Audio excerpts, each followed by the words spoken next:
Peggy 12. Hello, I'm Stone Labrandy, the lead designer on SimCity. I'm excited about this game, and I want to give you an early inside look and talk about what makes this SimCity special. The team is still hard at work, and the game is only going to get better as we get closer to the ship date. SimCity is a game about endless choices. Ultimately, you can do whatever you want.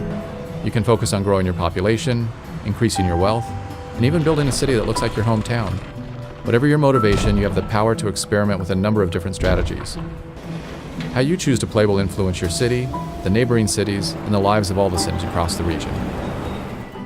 When you start a new game, you can pick any location in the region. One of the new ways to play SimCity is to specialize with a big business and give your city a unique role. If I wanted to build an industrial city, I might pick this area near the water so that I could have access to large cargo ships. But I'm a gambler and I want to build a casino city. So I'm going to start in this area because these train tracks will bring in more tourists. Before I can build casinos, I need to establish basic city infrastructure. The first step is to connect to the outside world. This is how construction trucks, moving vans, and tourists will enter my city. There are many different road sizes to choose from. I'm going to make the connection with a wide avenue because I expect a lot of traffic on this road. Off to the side, I'll draw a smaller 4-lane street for city infrastructure buildings. Over here, I'll draw another road for residential housing. In the zone palette, there are 3 different zone types: residential, commercial, and industrial. I'll start by zoning a residential area where I want my houses to appear. I just paint along the roads like this. The surveyors will prepare the lots and get everything ready for the construction trucks. The workmen arrive and start building houses. To speed things up, I'll be skipping ahead in time throughout the video. Here come my new Sims. Getting them into my town is easy. The trick is getting them to stay. All Sims need 2 things: money and happiness. I'll start with the money first. Sims need jobs in order to make money. A simple way to create jobs is to build some factories. Factories also generate tax revenue, which will help me pay my city's bills. I zone for industrial just like I did for residential. I'm only going to zone a small area here because I don't want too many factories. They're pretty dirty and they won't help me attract tourists. Every Sim in this game has a personal agenda. We can see what this Sim's up to by clicking on him and following him around. Looks like this guy's anxious to get to his new job. Oh good, looks like he found one. I also need to keep my Sims happy. Once they get their paychecks, they'll try to spend their hard-earned money to buy happiness. Unfortunately, my city doesn't have any stores yet. I'm going to fix that by placing some commercial zones along this main strip to make it easier for the Sims to shop on their way to and from work.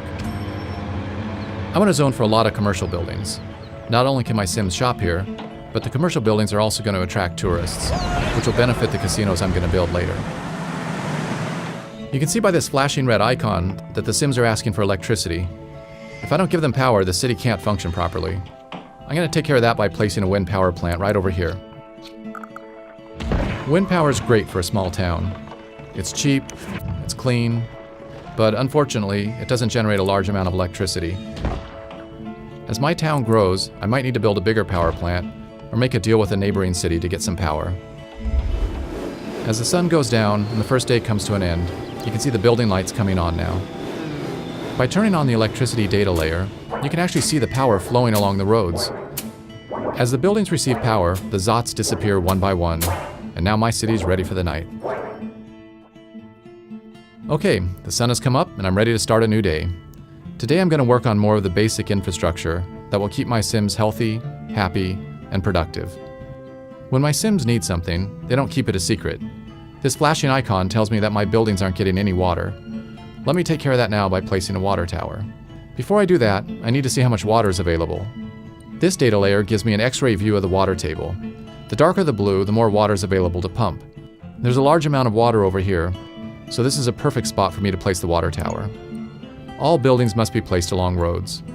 I don't expect too much traffic out here, so I'm going to draw a cheap 2-lane road to the aquifer. The water flows along the roads just like power does. There's no need for me to construct a separate pipe network. Alright, looks like the water problem's solved. Whenever the Sims use water, they immediately convert it into sewage. In this view, you can see that the sewage is starting to build up in the pipes. If I don't take care of this problem soon, it's going to get converted into ground pollution, which creates sickness and lowers the land value. The quickest and cheapest way for me to deal with this problem is just to dump it all into a corner of the town and hope that my Sims don't notice. I'll draw a new road out into this forest and place my sewage pipe over here. Problem solved. In addition to sewage, Sims will also generate garbage. My town is still young, so I don't have a garbage problem yet. But since I'm already polluting this corner of my town, I might as well place my dump here too. It's important to make sure that you keep your garbage and sewage away from your water supply. If the ground pollution gets into the pipes, your entire city could get sick. Garbage trucks will drive around town, picking up garbage cans and dumpsters. When a truck gets full, it'll return to the dump and unload.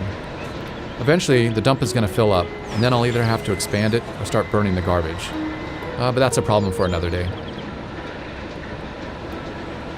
I also need to keep my city safe, and my casinos are going to attract a lot of criminals. I could wait until the crime becomes a problem, but it's usually smarter to be prepared ahead of time. Notice that the data layer is showing a green overlay on the streets that are more likely to be patrolled. Crime problems tend to occur in commercial areas, so I'll put my police station over here. There, I have all my basic services in place, and I'm generating a fair amount of money in taxes too. That was a productive day. Now that I have a solid foundation, it's time for me to start specializing in gambling. To save some time, I've jumped forward a few days. My city's a little bigger, and my population has grown. As I mentioned earlier, one of the new things you can do in SimCity is to create a big business. I'm ready to start building up my casino empire now. Casinos can generate large profits, but only if you can get enough tourists through the door. I can't immediately start building a fancy Las Vegas strip. Like everything else in SimCity, I'm going to have to earn it by starting small and then working my way up to greatness. Each casino caters to a different wealth class of tourist. These casinos cater to lower class, these to middle class, and these to upper class. I only have enough money to place this small gambling hall, but if I can make it profitable, then I'll be able to unlock bigger and more expensive casinos and attract wealthier tourists. Right now, I just need to focus on getting as many tourists into this casino as possible. The regional road will bring in some tourists, but not enough for me to guarantee a big profit. To increase the flow of tourists, I need to provide an alternative mode of transportation into this city. There are several options available to me. Since we already have rail running through the city, this is an easy decision for me to make. I'm going to go with trains. I'll place my train station here to provide tourists easy access to my gambling hall. Tourists will go to any commercial building in my city, but I want to encourage them to gamble, not spend their money on souvenirs and restaurants.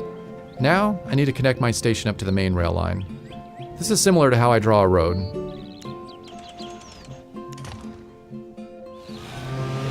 And here comes my first trainload of tourists now. Looks like my little gambling hall is a hit. I'm already making a profit, and things are looking good. My casino city is off to a good start, but I still have a long way to go. That's one of the great things about SimCity. No matter how much you do, there's always new things to try. Thanks for watching. See you next time, and we'll take a closer look at multi-city play in the region.